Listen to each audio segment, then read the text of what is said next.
Judicial Branch's excellent efforts in having folks as attorneys register online, start providing information online, and yet at the same time, my guess is that there's probably some practitioners out there, maybe in the smaller practices, that may not have the wherewithal to completely get up to speed with a lot of this. How do you see these changes affecting the appellate court going forward? Most recently, at one of our conferences, we had a discussion about e-filing of appeals, and I know that that's something that is sort of on the boards to take place, and there are sort of logistical issues about that, how that happens, and the respective responsibility of the Superior Court Clerk's Office and the Appellate Court Clerk's Office, and it's a cumbersome process. Ultimately, I think once we get through this, it'll be a more fluid and beneficial process for litigants as well as counsel in the court. People still like hard copy. People still like to be able to read hard copy. The absence of hard copy is a problem for people, and I don't know if that's just something that everybody just has to get used to because that's the future, or whether there's any future in hard copy. But certainly e-filing is coming to, certainly to the appellate court. I'm not sure what's happening on the Supreme Court. That does have sort of issues that have to get worked through. And my final question is, I know that you and your colleagues probably don't look forward to this every 8 years, and I can understand because you're handling very difficult decisions all the time. Yet I also view this as an opportunity for you to tell us, from your vantage point, maybe things that we should be aware of, other than the fact that apparently the recession's not having any impact on the appellate court. I'm not sure my colleagues would agree with my statement about that, but none. Yeah. Is there any kind of wisdom that you could provide to us, things that are on the horizon, maybe trends in the court system? I know that, for example, we did see this great progression in foreclosures, and then some folks from the Judicial Branch sat down and carved out this, worked on a new policy where a lot of these cases were diverted so that judges could look at them and try to bring the parties to some kind of settlement, allowing individuals to remain in their homes. I mean, I'm just wondering, as the public is being impacted in various ways, are some of these issues percolating up to the appellate court level? And by that, let me give you an example in a different area. Recently, I attended a meeting where the police chief of the town of Enfield, Chief Carl Serraza, said, yes, drugs have always been an issue regarding crime, but because of the recession, what we're seeing is a lot more white-collar crime, crimes regarding money, larcenies, theft, embezzlement, and things of that nature.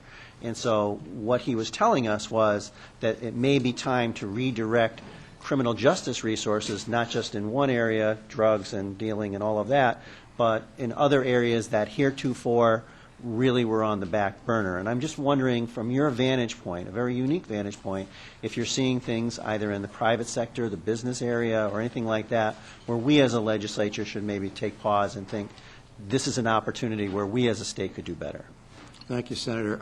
I have to be careful in responding to be sure that I'm speaking just for myself and for no one else. There are a couple of areas that I think about. One is the explosion of habeas corpus cases. I sat habeas for 2 years in Rockville. I saw the needle in the haystack. I had the case of a man who spent 12 and a half years in prison for a crime he did not commit, and had to set the standard for factual innocence, which the Supreme Court adopted. There has been an avalanche of habeas cases since I last saw, and so there's a question of what's the best way to deal with that. It would be presumptuous of me to be suggesting ways that I think this body should, but I think that's an area that is worthy of legislative look. Is there some approach to habeas reform that we could avoid having consecutive habeas corpus filings? We could avoid having very late filings that could have been filed earlier. You know, there may be some things that could be done to try to, not to prevent someone from having the opportunity to challenge his or her conviction, but perhaps to crystallize that opportunity so that it's not multiple opportunities, because I know the system is being inundated with habeas cases. We're seeing a lot of them in the appellate court. We see a lot of habeas cases because, as you know, even if the trial judge denies the petition for certification to appeal, our Supreme Court has issued an opinion that says, nevertheless, you can appeal that decision as an abuse of discretion. So as a practical matter, the case is before us. even though the person doesn't have a right to appeal. Second area is one that I'm currently very interested in, and that is the whole issue of eyewitness identification. I will tell you that the Criminal Justice Commission, the Public Defender Services, the Division of Criminal Justice, and the Commission on Ethnic and Racial Disparity in the Criminal Justice System, we're co-sponsoring a symposium in April. We're bringing in a professor whose name is Jerry Kang, who spoke to the judges last year, and he was the best presenter I've heard since I've been a judge. And Professor Kang at UCLA has a project called the Implicit Bias Project, and it really deals with how we see things. And frankly, what Professor Kang says is how we see things is a product of who we are and our upbringing and all those cultural matters that influence our receptors. It's going to be a combined training for prosecutors and public defenders. In the afternoon, Justice David Borden and Attorney Jim Clark and Attorney Karen Goodrow are going to be having a program on eyewitness identification. I know there's a Supreme Court case on that. I think that's an area for police training, frankly, and so that could be a possible area for your interest in terms of funding for police training. It's way out of my ken, Senator, but those are just my thoughts in two areas. No, I appreciate your candor and the fact that that's your opinion and not the opinion of the Judicial Branch. And I think those are areas where many of us on the Judiciary Committee have an interest. Certainly, I know that the public has thought heretofore that an eyewitness identification was rock solid, and we've seen over the years that that can be anything but the truth. And regarding habeas, I know that the Chief State's Attorney, Kevin Kane, and others have a concern with the promulgation of multiple habeas actions. As fate would have it, just this morning, you're going to relate, having sat in Rockville, that I toured Osborne. And one of the other things that I'm looking forward to trying to work with my colleagues on this committee, and hopefully we can get something passed this year regarding the great increase in freedom of information requests by prisoners directed at corrections officers. And this probably won't go over real well, but one of the suggestions was, maybe if a judge sat through and went through these FOI petitions and could weed out the good from the bad. But I hear all the time from Judge Quinn and the Chief Justice that the Judicial Branch is almost overburdened with responsibilities because they do such a good job with what the legislature gives them. So these are certainly fruitful areas for us to try to figure out, but I appreciate your hard work and very happy to support you going forward. Thank you, Mr. Chairman. Thank you. Are there other questions? Representative Waller. Thanks, Mr. Chairman. Good afternoon, Your Honor. Just a brief follow-up on this habeas issue. I think you may be aware the committee is going to entertain legislation on potential reforms to the habeas process to try and identify a way where we can weed out some of the, let's say, I'm reluctant to use the word frivolous, but I guess that's the suspicion that there may be some claims that really don't have a basis, although as of right people can file them at the moment. In your experience looking at these cases, and maybe this is not an appropriate question to ask you, but if it's not, I'm sure you'll tell us, do you get a sense that there's a fair number where there's really no substantive argument being made, that they would fall into the category of arguably frivolous? And I ask that question because I guess what we're looking for is some type of standard that could be imposed at the outset, which would allow an individual judge to weed out a habeas if it's not presenting some type of legitimate claim. I mean, do you see anything like that as a possibility? Chairman Lawler, I would be very concerned about making the bar too high for the initial habeas filing, because I don't know that you can determine at the moment of that filing whether there's merit or frivolity to the filing. And we have a tradition that goes way back before this country of making the courts available to inmates who claim that their incarceration is unlawful.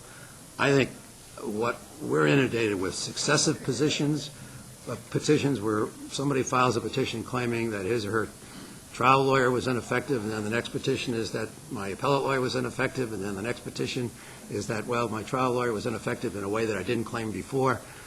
And we can deal with some of those, but some of them we can't, because if there are two different claims, and I think that's an area where some exploration may be worthwhile, that is to say, in cutting down the number of filings by any one inmate challenging his or her conviction. And the second is perhaps a statute of limitations with an out for factual innocence and with an out for people who didn't know or couldn't have known of their claim in some timely fashion, because somebody waits 5-6 years to file a petition, and that happens. If there's merit to that petition, how's that case going to be retried? It's not fair to anybody, quite frankly. And it seems to me that if a person claims that he or she, and 95% of habeas cases are ineffective assistance of counsel claims. If that was the number when I was doing it, and I don't think that number, I have no reason to believe that number has significantly changed. If a person feels that he or she was deprived of the effective assistance of counsel, it seems to be it's reasonable for the person to learn that within a timely manner. So those areas, I would be very concerned about setting the bar high on the initial filing. I don't know how I could competently decide just from reading a petition whether I think there's merit or not merit in this case. Because the Chief State's Attorney's Office has come up with a proposal, and I think it's focused on what you've just described, which is the successive petitions and a potential limitation in terms of time for filing, that type of thing. Obviously, with the exception covering newly discovered evidence which points to actual innocence, that type of thing. Chief State's Attorney Kane and I have actually discussed this, and I'm aware of the conversation you and I have just had. I'm aware of their interest in this. It's great, because what we hear is like, and I guess it's easy to understand what this must be like from the point of view of the victims' families, 5, 10, 15, 20 years down the road, finding out that not only is it going to be reopened in terms of a habeas petition, but they may have to be brought back in and examined under oath and asked questions, and the case almost retried to deal with the allegation of Well, Chairman Lawler, the case that I referred to that I heard out in Rockville dealing with factual innocence, in which I made a determination that the wrong person had been convicted, the victims, it was a brutal assault on 2 teenagers, they testified. And one of them had identified the person who spent 12 years in prison. They had to come back for the habeas case. Yeah. And that case was a perfect storm of issues, including eyewitness identification issues. Well, thank you, Judge. Thank you, sir. Anything further? Representative Gonzalez? None. Good afternoon, Representative. Happy that you're here. I got a question. It's about if you're gonna bring a case to the appellate court and you find new evidence on your case, can you bring those new evidence to that case when you bring the case to the appellate court? No. If you have new evidence, then the route would be to ask that the judgment be reopened or to ask for a new trial in the Superior Court. We don't have the authority to hear new evidence. We make decisions based upon what's happened in the trial court. And we don't have witnesses testify. We don't hear evidence. It's all based upon what took place in the trial court. But if someone feels that he or she has new evidence that would change the outcome in the trial court, there are methods available in the trial court to seek to reopen that case. Okay. Do you feel that in court is because you know that it's a lot of we receive a lot of phone calls. People complain about discrimination in the courts. Do you think that is discrimination in the courts? Representative Gonzalez, there's discrimination in society, and courts are a piece of society, and so certainly we see it. You see it.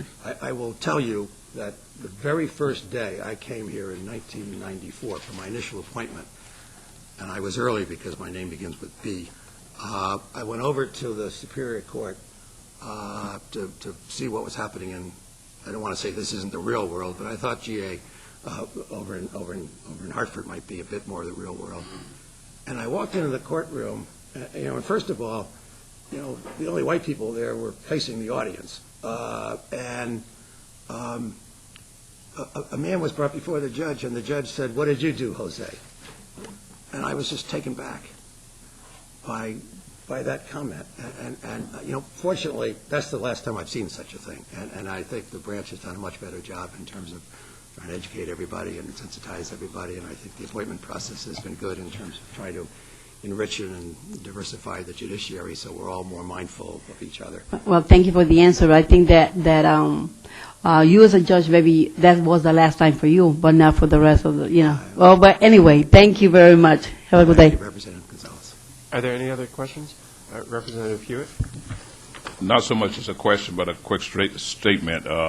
Nice to see you here, Judge Bishop, from Stonington, right? North Stonington. North Stonington. We broke off in the 1600s. Right. From the fishermen. I've been sitting on judiciary. This is my second year sitting on judiciary, and I'm not a lawyer, and I've never sat on judiciary before, but I'm pleased to hear your answers when you were asked the question about habeas corpus, because me as a person, I don't believe there should be any habeas reform. They keep pushing this subject because somebody may be a little overworked. Well, we overwork, but we still have to do the job. You asked the guy in Hartford, I think it was Hartford, that did 25 years, asked him how he feel about habeas corpus. I think he'd tell you a different story, and the families of the people that is filing these motions. And I do believe there's a lot of frivolous motions. I get frivolous things every day. People come to me every day and give me problems that they're having, and I check it out, and somewhere there's a lie. And then I have to do what I have to do from there. But I don't believe in habeas corpus reform. I think it's fine just the way it is. I think it needs to be a little more tightening up of the way the procedure is, but that's it. I've never heard a judge, and this is no disrespect for any of the other judges in the room, give me sharp answers the way you have given this morning, especially on the discrimination. And I love the answer you gave when you said that society has a discrimination problem, and the judicial system is a part of that society. I love that answer, and I think everybody should listen at that and take heed to it. Thank you. Thank you, sir. Anything further? Representative Walker? Thank you, and good afternoon, sir. Good afternoon, Representative. Congratulations on your renomination. Thank you. You know that we've changed the laws for raise the age, for age of a juvenile jurisdiction. Yes. Are there any things that you think we should be looking at that would help in process and working with our youth now through the courts or outside of the courts in this system? First of all, Representative Walker, I don't feel particularly competent to answer that question because on the appellate court, I'm just not directly involved in juvenile justice issues, and I know there are others in this room who are eminently qualified to deal with that. And so I don't want to beg off answering it, but I just don't feel particularly competent to answer the question.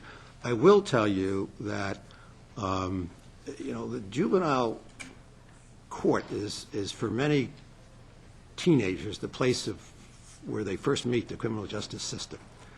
And I'm delighted, quite frankly, as a member of the Criminal Justice Commission, that you changed legislation to make juvenile prosecutors assistant state's attorneys, because that then puts them in the system where we have, as a commission, some ability with respect to the appointment power. Up until last year, there was not one juvenile prosecutor of color in the state of Connecticut. And we just had a transfer of a fellow by the name of Lonnie Braxton, who Representative Hewitt probably knows, and Attorney Braxton was a student in the very first class I taught, and he taught me some lessons in that class, and he's now working as a juvenile prosecutor, and he's perfectly suited for that. He's just a wonderful person for that. That's an employment issue. That's a hiring issue, and that's a difficult issue that the commission is working on. I don't really have any wisdom with respect to the juvenile justice system, and knowing that there are people in this room who do, I think I would rather pass for them. Thank you. Anything further? Senator Gomes. To follow up on that question, you don't have the expertise in the juvenile justice system, but some histories that come through cases that you will have later on in life, have you noticed some of the charges that juveniles have been charged with, or are they sealed off from, so to speak, from in the cases that you will handle? Senator Gomes, we get appeals from both the child protection side and the juvenile delinquency side of juvenile court, although I will tell you, appeals from the delinquency side are rare. we see a lot of appeals from the child protection side, that is termination of parental rights. We see a lot of appeals there, and they're always very sad and difficult cases where parental rights have been terminated in their children, and they are appealing from those decisions. And those are extraordinarily painful cases for everybody. And we are looking at ways of trying to speed up our process in dealing with those cases so those children are not in limbo any longer than they need to be. And that's an internal matter that the Judicial Branch is working on without sacrificing anybody's rights whatsoever with respect to that process. But we are looking at that. But, Senator Gomes, if I've seen sort of one or two delinquency cases, we just don't see them on appeal. Obviously, if a youngster is charged with a serious crime, then that goes to the adult side of the Superior Court, and that comes to us not as a juvenile case, but as an adult case. And we have seen a few cases where there are sort of evidentiary and technical issues about the transfer process and about whether or not people were accorded their rights in the transfer process itself. We've seen a few cases along those lines. Do you find that some of these people that come before you that have been charged with crimes as juveniles, like we're saying, we're looking to raise the age, I'm talking about between 16 and 17, that impact their lives later on, I would say to be more liable to enter into a life of crime, as opposed to the fact that if I'm not framing this right. These people that have been tried as juveniles for and obtained felonies, do you see that this impacts upon their lives criminally, to develop a lifetime activities when they reach your courts? Senator, I could probably only hypothesize about that as much as anybody else could, because I don't have a basis for knowing that on the appellate court. But these are cases in which the prosecution has determined that they're serious cases, and often cases involving significant violence. And so there's an impact on everybody in those cases, certainly including the offender as well as the victims, certainly. Thank you. Anything further? Your Honor, let me just ask you one other question. You were talking about the number of habeas petitions that you see in the appellate court. What's the average length of time that probably hard to give an average, but your best guess about the length of time it takes to process and dispose of those petitions? On appeal? On appeal. 4 to 6 months is a guess. I could get back to you with more precise information. I just don't have that off the top of my head, but I would guess 4 to 6 months, just trying to think about filing dates. And procedurally, the matter is ready for oral argument once all the briefs have been filed. And those briefs get filed once the lawyers have the transcripts and have the chance to write their briefs. And then it's a couple of months. We're pretty current in terms of assignments of once cases are ready to getting them assigned either the next term or the term after that. And then the process of deciding takes not as long as the process of writing, and we generally sit in panels of 3, so by the time it is made public, it's probably another couple of months, from the time it's actually published. Okay, and you can either get that for us, or I can ask the branch to help me out with that. I guess the corollary question I would have is, what do you see as the range of time that it takes to dispose of appeals generally in the appellate court from the time of oral argument to the time of release of a decision? Can you give me the bookends, if you will? I think it's probably 2 to 5 months. 2 to 5 months? That's a guess, but I think the 5 months, sometimes we have a case looked at again, so that would be the outside of that. But normally, opinion is out. People are asked to respond within a week or 2 to that opinion, and then it goes final, and then it goes to the copy editors, and they do what they do. So I think a couple months is, I think, probably the norm. I ask that because I have heard some consternation about the length of time that it takes, either in the appellate court or in the Supreme Court, to release opinions after oral argument. And understanding that there's no one-size-fits-all for appeals, we have instances of appeals that take a year, sometimes 2 years, for an opinion to be released. I'm just trying to figure out what might result in a delay of that length of time, if you know. I can't speak for the Supreme Court, and that doesn't happen on the appellate court. We have a tradition on the appellate court that every case we've heard between September and June is decided, the opinion has been sent to the copy editors by the end of July. And we sort of like the U.S. Supreme Court gets their decisions out before the end of the term, right? We rarely vary that. There may be one case that's held over because we've asked the trial court to articulate something or there's some problem, but we rarely vary from that because we like the idea of having all of our work done by the end of July. Now, that means it goes to the copy editor people, and we're not in control of what happens after that in terms of the timing and the availability of publication and exactly what week things get sent out. But our norm is we're done at the end of July with all of our year's opinions. And so that doesn't answer your question precisely, but I don't want to, heaven forbid that I try to speak for the Supreme Court. I'm certainly not going to do that. But they're not here to defend themselves. Right. As to why they would take as long as they take on decisions, they have bigger, weightier matters than we have to deal with, I'm sure. Well, I ask because there have been suggestions that we should potentially consider to take the lead of some other states that have actually legislated the time frame within which appellate courts can render decisions. I think California has I think it's 90 days, it might be 6 months for their courts to render decisions.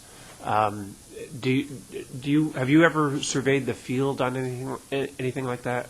It's not an area I've studied in terms of how other states deal with it. I would have some separation of powers issues with respect to that issue that I would have myself, and also some practical problems. That is to say, from the time of filing an appeal till the decision would be sort of a difficult time frame because the court's not really in control of some of the things that happen along the way. In other words, somebody files an appeal, they have so long to file their brief, but they ask for and get continuances for transcript reasons, for other reasons. And if we were under a time constraint from the time of filing appeal to issuing of opinion, then that might be very harmful to lawyers who need time to get their things in. I suppose if the time frame was from oral argument to decision, that's a more manageable, putting aside any sort of issues that I might have about that on a separation of powers basis, that I think that would be more manageable. Well, and the states that I've heard of who have gone down this road have looked at it from the date of oral argument to the date of decision. And it's not, I guess it's not a heck of a lot different than the 120-day rule that judges at the Superior Court level have to dispose of motions, or in some cases judgments, otherwise having it potentially reassigned to another judge for a hearing, right? It's a little bit more, that's problematic. I guess two things. One is we're dealing with 3 judges and not one. And so one piece of individuality you give up when you go on any appellate court is that you're now in a collaborative court, and the process of collaboration sometimes is time-consuming. Secondly, there is the problem of what happens if we don't make the deadline. At the trial court, you get to start anew. You get a fresh start. And I had that unfortunate experience as a lawyer practicing in a case, and it was very difficult for everybody. I don't know what you do on an appellate court if the appellate court doesn't make it. I'm not sure what the result is for the parties. I don't know, and I haven't studied this. I don't know how other states deal with that issue. Okay. Thank you very much. Anything further? Thanks very much, Your Honor. Thank you, Senator. Thank you, members of the committee.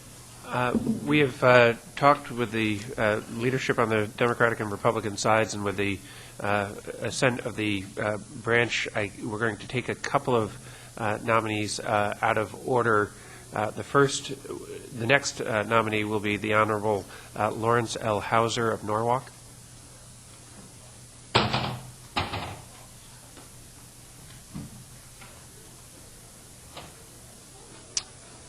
Good afternoon, Your Honor. Good afternoon. Could you please raise your right hand? Do you swear that the testimony you're about to give is the truth, the whole truth, and nothing but the truth? I do. Please have a seat.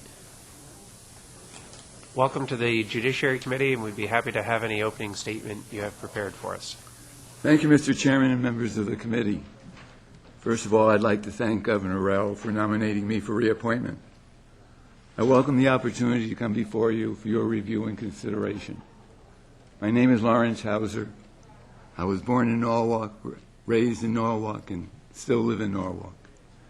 I practiced law in Norwalk for 18 years as a partner and associate and partner in the law firm of attorneys Zullo, Flaherty, Hauser, and Murphy. In 1985, in July, I was appointed to the Superior Court bench by Governor O'Neill.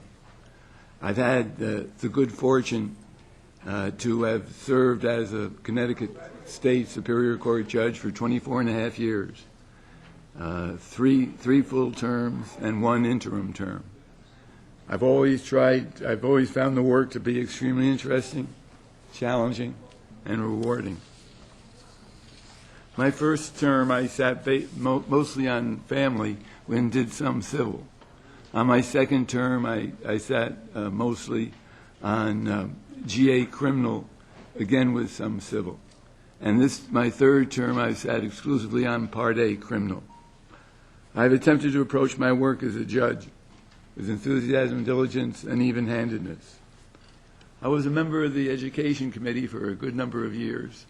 And as you probably know, one of the projects of the Education Committee is to have the annual Judges Institute for the planning and implementation of that. I've been a presenter at the Judges Institute on several occasions. I've also sat on the committee which has reviewed and revised the criminal jury instruction. I have also sat as an alternate on the sentence review panel. It's my sincere hope you will provide me with a reappointment. Thank you very much for your kind attention and consideration. I'll be happy to answer any questions. Thank you very much, Your Honor. I just wanted to, I don't have any questions, just a comment, and I want to thank you for your very lengthy and productive time on the bench. I haven't ever appeared before you, but I've heard great things about your time on the bench. I want to thank you for your service to the state of Connecticut. Thank you. Are there any questions for Judge Hauser? Representative Walker. First, I have a technical question to ask you, Mr. Chair. Judge Hauser is 66. What happens at 70? I'm 67 now. 67? Oh, Yeah. happy birthday. We can talk about this just briefly. We can do it in the committee meeting, but the way the nomination process would work is Judge Hauser would be reappointed to a 8-year term as a Superior Court judge. That's what we would be officially doing. However, when he reached his 70th birthday, he would, by operation of law, become a state referee at that time. Thank you. Thank you. Good afternoon, sir. Good afternoon. I saw in some of your notes that you did a lot of work on the domestic violence docket. Yes. And you know we've been doing a lot of, we've had some meetings, we've had a task force on domestic violence, and I'm hoping that you've been watching some of them and listening to some of the things. Do you have any suggestions or any comments that you'd like to make for us on that area? Well, something that's I'm very close to is the domestic violence dockets. And I think that when we realize that 20 to 25% of all criminal cases are DV cases that come into the GA, and that a domestic violence docket brings accountability. There are about 6 or 7 dockets now. The Bridgeport docket is the most inclusive. That takes every case.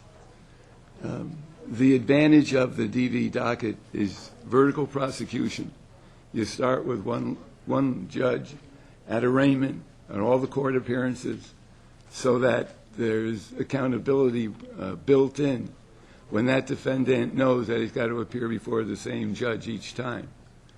You have the same prosecutor, dedicated bail commissioner, dedicated probation officer, and then the team, which is the criminal justice team, not the judge, meets once a week and goes over the cases that are hot and what's not, so that when the cases come up, they can deal with it. Given the financial difficulties we're in now, it's hard to put ourselves in a position where we can spend the extra money that's needed for this. But I feel very strongly that an all-inclusive domestic violence docket, such as is in Bridgeport at the present time, would go a long way in dealing with this problem. I've been fortunate enough to have been instructing all new Connecticut judges on domestic violence as part of their new judge orientation for years. I've just turned that over to Judge Bellis, who's doing a great job. I've had the opportunity to speak at local, regional, and national conferences on domestic violence, and I've also had the good fortune to be a peer reviewer for the Institute of Justice, National Institute of Justice, in picking out grant applications and recommending funding for the Violence Against Women's Act. One of the things that I've heard is that we've had a major increase in domestic violence cases over the last few years. Do you have any idea why, or is it because we've become more specific in our definition of domestic violence and we've been more clear in it, or because we've dedicated more of our court times to actually working in things like the domestic violence docket that you referred to? I don't know. Okay. Okay, that's an honest answer. Thank you. Representative Fox? Thank you, Mr. Chairman, and good afternoon, Your Honor. I've had a chance to speak to a number of the attorneys, both on the prosecutor side and the defense side, who appear in front of you on the domestic violence docket, and they all seem to feel that your docket is the way a domestic violence docket should be run, or the ideal, at least, as far as what we're trying to do. And one of the questions that we have is, should we expand these dockets throughout all the GAs in the state? And there are questions of cost that come up. But as you also said, 25% of our cases may be domestic violence cases. I've heard the number as high as a third of the cases in some courts. And what are there ways potentially to open a domestic violence docket that would be less costly, or do you think that there may be? Ideally, you want a vertical prosecution. And what I spoke about, whether you've got the same judge all the time appearing, when you've got the same prosecutor, when you've got the same bail commissioner. And that involves cost, because you're dedicating these people to that docket. There are different ways to handle the docket. Bridgeport takes every DV case. Anything that comes under the definition of domestic violence, which, as we know, is a broad definition in Connecticut. Anything that comes in the definition of domestic violence is on the docket in Bridgeport. And that goes from the disorderly conducts right up to the homicides. Of course, the homicides would be transferred to Part A. But other DV dockets take only misdemeanors. Other DV dockets take only felonies. I strongly believe that that we should be able to develop the dockets in such a way that they handle all the cases, because the little ones can become the big ones. And and it's very difficult for a judge. It's high risk, low reward, because there are going to be times when you're going to be wrong. There's going to be times when you should have listened to that victim and let him out because he bonded out eventually and he was madder than hell. And there are going to be times when you shouldn't listen to the victim. And you've got to make those choices and decisions every day. So it's a very difficult assignment for a judge. But judicial monitoring of the defendants, where they come back, they've got to earn a nollie on their first offense. They've got to go to counseling. They've got to deal with the issues. We have an involved program, which is 52 weeks and 26 weeks, behavior modification. Our success ratio has been so high that it's really, it gives us food for thought that we have to double back and check the numbers again. But to do it right, I think we need the vertical prosecution model with the judicial monitoring. Now, you spoke about some of the programs where the success rate is high. And I know that some of the programs are not offered everywhere, which is, Right. which is another issue that I get from people is that each district or each court may have its own different programs that are available or its own different way of handling these cases. Well, they talk about behavior modification. Behavior modification is what is needed for an abuser. Nothing less than that. And these programs are long programs, and we've had amazing completion rates. Now we have to analyze on longitudinal studies about recidivism. Were they good just to get through the program, and that can bring about false hope on the part of the victim, because she or he thinks that now the abuser is cured, and may not be. So there are a lot of difficult questions in this area of the law. And you spoke about judicial training and how you used to, that used to be one of your responsibilities. Can you just tell some of the members of the committee what would be involved with judicial training? Sure. What I would do is talk about why these cases are different. So, because they are different. It probably happened before, it will probably happen again, it will probably be worse the next time. That where else in the criminal justice system does a defendant stand in front of you and you know with some probability who his next victim or her next victim is going to be? So that gives us additional responsibilities and additional opportunities to get involved. We have next day court appearance. That's a great benefit, so that the system can get involved right away with protective orders, if necessary, with treatment for alcohol abuse or drug abuse. There's a lot that can be done, and the behavior modification is the way to go. Anger management does not treat someone who's got a classic DV problem. They can manage their anger. Okay, they don't cold cock their coworker when he pushes the guy's buttons, but they'll do that to their partner. So a real DV defendant that doesn't usually work too well. And when you talk about behavior modification, you're referring to the Evolve and the Explore programs? Exactly. Okay. Thank you, Your Honor. Any other questions? Representative Gonzalez. Good afternoon, Judge. Good afternoon.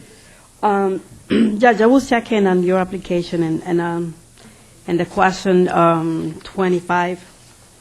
They said there's been some complaints before the Judicial Review Council, and you have complaints 86, 91, 92, 98, and 2008.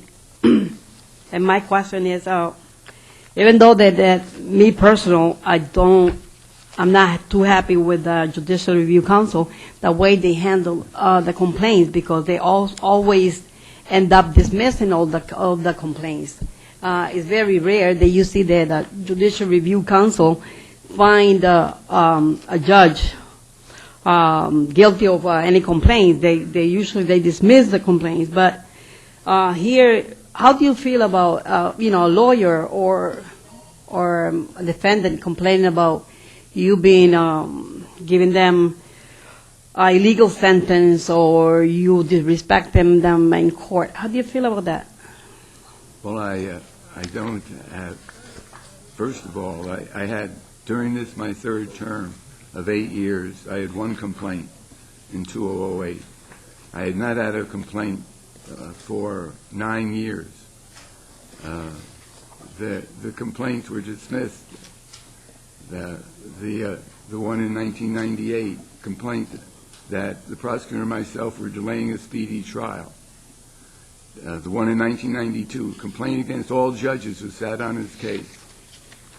91, by an attorney concerning the Pendendi Lighty hearing on his own dissolution, complaint dismissed.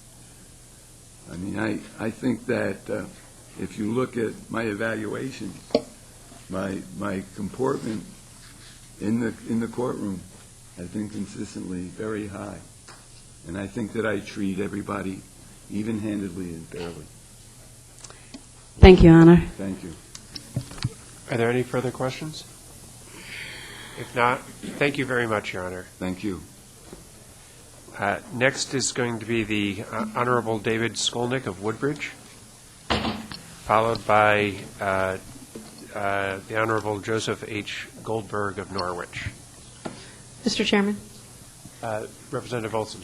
Yes, thank you, Mr. Chairman. I wish to recuse myself for the possible appearance of a conflict or impropriety. With respect to Judge Skolnick? Skolnick, yes. Thank you very Your much. The record will reflect that. Thanks. Good afternoon, Your Honor. Good Could you afternoon, please raise your sir. right hand? Do you swear that the testimony you're about to give is the truth, the whole truth, and nothing but the truth? I do. Please have a seat. Good afternoon, and we'd be happy to have any opening statement you have prepared. Thank you. I graduated from Yale in 1957 and spent 2 years in graduate school in microbiology, of all things.